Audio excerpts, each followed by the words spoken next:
अस्सलाम वालेकुम नाज़रीन कराम, मैं इसलिए मेवान हूँ हाज़िर हूँ एक नई वीडियो लेके आपके सामने। नाज़रीन कराम, हामिद मीर साहब का एक इंटरव्यू है, वो आपको दिखाना चाह रहा हूँ। ये हमारी टीम ने तैयार किया है। उम्मीद है आपको ये वीडियो बहुत पसंद आएगी। हामिद मीर साहब ने हालात हाज़िरा के जो है वो काफ़ी सारे चुभते हुए सवालात के जवाब दिए हैं। आप ज़रा ये वीडियो देखिए, फिर इसके ऊपर बात करते हैं। अच्छा, हामिद मीर साहब ये बताइए कि आइनी तरमीम जो हालिया ये जो हुकूमत ज़ोर लगा रही है पास करवाने के लिए, इसके बारे में ये ख्याल किया जाता है कि ये हुकूमत नहीं बल्कि हुकूमत से कोई और करवा रहा है। यानी अगर इस सवाल को वाज़ेह किया जाए तो क्या ये इस्टेब्लिशमेंट करवा रही है ये सारी तरामीम? आपका इसके बारे में क्या ख्याल है? और भुट्टो जरदारी साहब की तकरीर है Sindh high court bar association में, उसके मुताबिक तो वो कहते हैं जी कि ये हमारा चार्टर ऑफ डेमोक्रेसी का एजेंडा है और हमारे 2024 के इलेक्शन के मैनिफेस्टो का भी हिस्सा है और मुस्लिम लीग नून भी यही चाहती है। तो फ़िलहाल तो वो यही क्लेम कर रहे हैं कि ये हमारा अपना एजेंडा। अच्छा, ये हामिद मीर साहब ये बताइए कि क्या इलेक्शन कमीशन जो है वो सुप्रीम कोर्ट के फैसले पर अमल दरामद करेगा? या दूसरे लफ्ज़ों में ये कहा जाए कि क्या हुकूमत जो है सुप्रीम कोर्ट के इस फैसले पर अमल दरामद करेगी? ये मखसूस नशिस्तें जो है कि पीटीआई के हवाले कर दी जाएँ। अगर नहीं करेगी तो क्या इस हुकूमत की साख मुतासर नहीं होगी? तो हुकूमत ने ये ऐलान किया कि हम इस पर अमल दरामद नहीं करेंगे, तो ज़ाहिर बात है वो अगर अमल दरामद नहीं करेंगे तो अगर मंसूर अली शाह साहब चीफ जस्टिस बन जाते हैं तो वो फिर कोई तौहीन अदालत की कार्रवाई करते हैं तो फिर हुकूमत के लिए ख़तरात हो सकते हैं। अमूमी तौर पर ये ख्याल किया जाता है कि इमरान खान साहब पर कोई केस नहीं है। यानी जितने भी केसेस बनाए गए हैं वो सारे के सारे फर्जी और झूठे और मनगढ़ंत बनाए गए हैं। आपका क्या ख्याल है, क्या मुस्तकबिल करीब में वो आपको जेल से रिहा होते हुए नजर आते हैं? जर्नलिस्ट हूँ मैं, उन लोगों में शामिल नहीं हूँ जिन्होंने ये फैसला करना है कि इमरान खान को कब तक जेल में रखना है। तो जिन्होंने उसको जेल में रखना है ये सवाल आपको उनसे करना चाहिए। हामिद मीर साहब, अदलिया में वाज़ेह तकसीम नज़र आती है। 5 जजेस एक तरफ हैं और बाकी जो हैं वो दूसरी तरफ। क्या आप समझते हैं कि ये बात दुरुस्त है? पाकिस्तान की अगर आप अदालती तारीख देखें तो जुडिशरी जो है वो हमेशा से तकसीम ही रही है और इस वक्त जो आपको तकसीम नज़र आ रही है ये दरअसल आपकी पूरी सोसाइटी में जो एक पोलराइजेशन है ये उसकी अक्कासी करती है। और एक तरफ काजी फाइज़ साहब हैं, दूसरी तरफ मंसूर अली शाह साहब हैं। काजी फाइज़ साहब को हुकूमत सपोर्ट कर रही है, मंसूर अली शाह साहब को अपोजिशन सपोर्ट कर रही है। तो ये ऐसा लगता है कि सिर्फ सुप्रीम कोर्ट नहीं बल्कि जो हाई कोर्ट्स के जजेज़ हैं वो भी सियासी बुनियादों पे तकसीम हो चुके हैं, जो कि एक बहुत ही अफसोसनाक बात है। अच्छा, इस सवाल का जवाब दे दें अमन भी साहब कि क्या तहरीक इंसाफ को लाहौर जलसे की इजाज़त इस्टेब्लिशमेंट ने दी थी या हुकूमत ने दी थी? तहरीक इंसाफ ने पंजाब की हुकूमत को दरख्वास्त दी थी कि मीनार पाकिस्तान में जलसा करने की इजाज़त दें। उन्होंने कहा कि नहीं, आप मीनार पाकिस्तान में जलसा नहीं करेंगे, आप चुंगी अमर सदू में जलसा करेंगे। तहरीक इंसाफ ने उनकी ये बात मान ली। तो अब अगर तहरीक इंसाफ और मुस्लिम लीग नून अगर राज़ी हैं और दोनों जो हैं वो किसी का नाम नहीं ले रहे, तो आप क्या चाहते हैं कि मैं किसी और का नाम लूँ? जब तहरीक इंसाफ खुद हुकूमत पंजाब को दरख्वास्तें दे रही है कि खुदा के लिए हमें जलसे की इजाज़त दे दो, तो फिर उन्होंने इजाज़त दी है ना उसको। अच्छा, एक सवाल ये अक्सर लोगों के जहन में आता है कि इमरान खान साहब चूँकि मुज़ाकरात से जो है वो बिल्कुल इनकारी हैं। वो कहते हैं मुज़ाकरात किसी से भी नहीं होंगे। यानी पहले इस्टेब्लिशमेंट का कह रहे थे कि उनसे करेंगे, लेकिन अब वो कहते हैं कि किसी से भी नहीं होंगे। तो इस सूरत हाल में आप उनका मुस्तकबिल क्या देखते हैं? हाँ साहब, जब भी चाहें वो जेल से बाहर आ सकते हैं। उनकी इस बात से मैं इत्फाक नहीं करता कि वो इस्टेब्लिशमेंट से मुज़ाकरात नहीं कर रहे या नहीं करेंगे। इस्टेब्लिशमेंट से वो मुज़ाकरात कर रहे हैं, अली मीन गंडापुर के ज़रिए काफ़ी अरसे से कर रहे हैं, लेकिन उन्होंने कोई डिक्टेशन कबूल नहीं की है, इसलिए वो अभी तक जेल। एक इंटरव्यू में ये फरमाया था कि अडयाला में जो है बहुत सारे और लोग भी कैदी हैं जिनकी आपसे रवाबत है और वहाँ की खबरें वो आपको देते रहते हैं।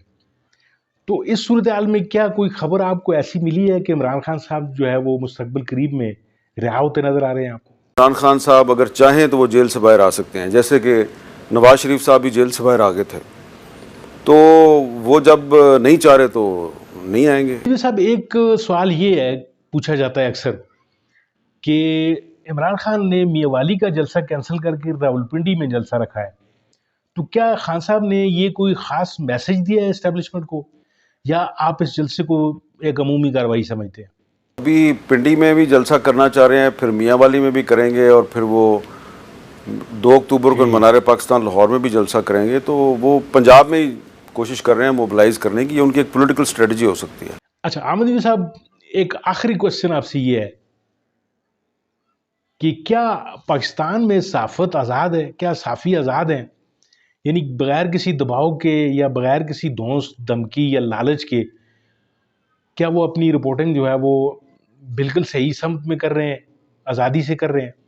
ये है सबसे अहम सवाल कि आज के दौर में पाकिस्तान में जो मीडिया की आज़ादी है वो कितनी है, और मीडिया जो है वो कितना सच बोल रहा है, ये एक बड़ा अहम सवाल है।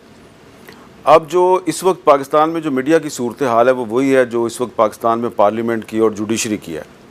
जिस तरह आपको पार्लियामेंट के अंदर बहुत पोलराइजेशन नज़र आ रही है, और पार्लियामेंट आपको ऐसा लग रहा है कि कमज़ोर है, और पिछले दिनों तो पार्लियामेंट की बिल्डिंग के अंदर से जो कौमी असम्बली के मेंबरान हैं उनको गिरफ़्तार कर लिया गया, नकाबपोश गिरफ़्तार करके ले गए। इससे पता चलता है कि पार्लियामेंट कितनी कमज़ोर है।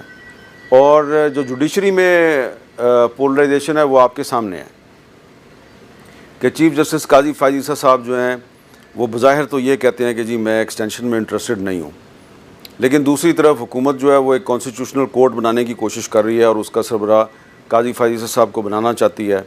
जिस तरह काजी फ़ायज़ ईसा साहब ने एक सदारती ऑर्डीनेंस के ज़रिए अपने इख्तियारात जो हैं वो बहाल करवाए हैं, उससे तो ये लगता है कि उनका मूड नहीं है।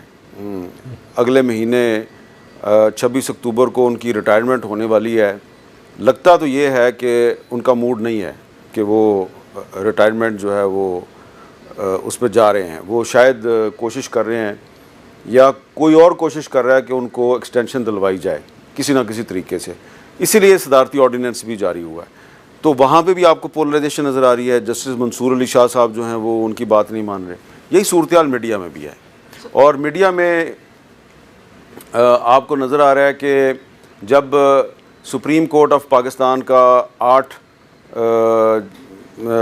जजेस का फ़ैसला सामने आता है, तो टीवी चैनल्स पर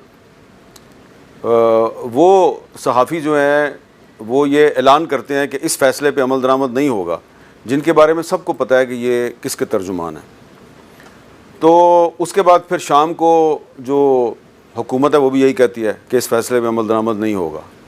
तो अब इसमें आप देखें कि जब इमरान खान साहब की हुकूमत थी तो उस वक्त भी हम यही कहते थे कि आइन और कानून पे अमल दरामद होना चाहिए। उस वक्त जब पैमरा ने नवाज़ शरीफ साहब के इंटरव्यूज़ पर पाबंदी लगाई थी तो हमने उसकी मुखालफत की थी।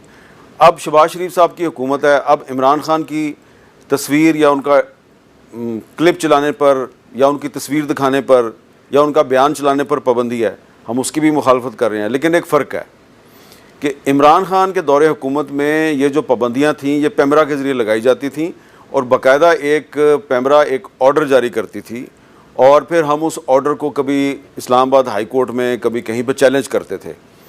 तो जो कुछ भी होता था वो ब्लैक एंड वाइट में हमारे सामने होता था।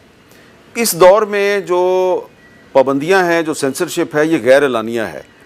पैमरा कोई ऑर्डर जारी नहीं करती, कोई अदालत ऑर्डर जारी नहीं करती, बस कहीं से टीवी चैनल्स और अखबारात की मैनेजमेंट को फ़ोन किया जाता है और फिर उस फ़ोन की बुनियाद पर काम चलता रहता है। अब इमरान खान की तस्वीर या उनका क्लिप जो है वो आप कोई टीवी चैनल नहीं दिखाता, इस बारे में पैमरा को कोई ऑर्डर मौजूद नहीं है। और जब हम कहते हैं जी कि ये एक गैर आइनी इक़दाम है और हमें डिक्टेशन कबूल नहीं करनी चाहिए, तो कहा जाता है जी कि ये जो है ये पीटीआई के हामी हैं, जबकि मैं वो साफ़ी हूँ जिस पर पीटीआई के दौरे हुकूमत में 9 महीने की पाबंदी रही थी। तो इस लिहाज से देखा जाए तो ये जो इस वक्त जो हो रहा है पाकिस्तान में, जो प्रेस फ्रीडम के हवाले से और सेंसरशिप के हवाले से जो इस वक्त सूरत हाल है, ये इमरान खान के दौरे हुकूमत से बहुत ही बुरी है। और कंपेयर करें अगर आप, तो उस वक्त हमें पता था कि पैमरा जो है उसके ज़रिए हम पे प्रेशर डलवाया जाता है, सेंसरशिप लगवाई जाती है। अब पैमरा का कोई ऑर्डर ही नहीं आता और एक नामालूम फ़ोन कॉल जो है उस पर मीडिया जो है उसको डिक्टेट किया जाता है।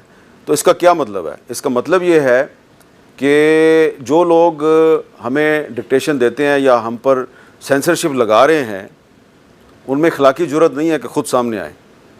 तो पहले वो पैमरा को इस्तेमाल करते थे, अब वो टीवी चैनल्स और अखबारात के मालकान को इस्तेमाल करते हैं, और उनको ये समझ नहीं आ रही कि ये दुनिया जो है वो तब्दील हो रही है, और इस तब्दील होती हुई दुनिया में ये अखबारात की हेडलाइंस को तब्दील करवा के, टीवी चैनल्स की हेडलाइंस को तब्दील करवा के, और कुछ एंकर्स को अपने साथ मिला के, कुछ कॉलम नगारों से अपने हक़ में कॉलम लिखवा के ये पाकिस्तानी अवाम को बेवकूफ़ नहीं बना सकते।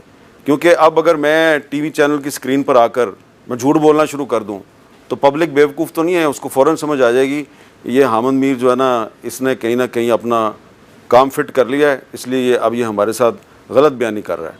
तो जो लोग इस वक्त मीडिया पे आके और हुकूमत के गैर आइनी इक़दामात और सेंसरशिप की इनडायरेक्ट सपोर्ट करते हैं, उनको पता है, अच्छी तरह पता है कि वो गलत काम कर रहे हैं, लेकिन वो ये गलत काम क्यों करते हैं?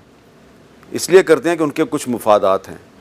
और इसलिए हमने पहले भी इमरान खान के दौर में भी सेंसरशिप को मुस्तरद किया था, हम आज भी मुस्तरद करते हैं, और आइंदा भी जो हुकूमत आएगी उसने भी अगर सेंसरशिप लगाई हम उसको भी मुस्तरद करेंगे। लेकिन अफसोस मुझे ये है कि जितनी सेंसरशिप मौजूदा चीफ जस्टिस काजी फ़ाइज़ ईसा के दौर में हमने देखी है पिछले 1 साल के दौरान, क्योंकि ये जब चीफ जस्टिस नहीं थे तो ये मीडिया फ्रीडम के बहुत बड़े लंबरदार थे, लेकिन इनके दौर में सहाफ़ियों पे झूठे मुकदमात बने, सहाफ़ी गिरफ़्तार किए गए।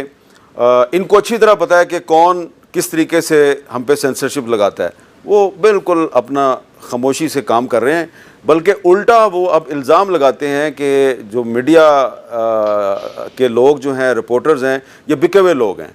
अब इन्होंने वही ज़ुबान बोलनी शुरू कर दी है जो एक ज़माने में इनके ख़िलाफ़ जो लोग रेफरेंस लेके आए थे, वो लोग जो ज़ुबान बोलते थे अब वही ज़ुबान काजी फ़ाइज़ ईसा साहब बोल रहे हैं।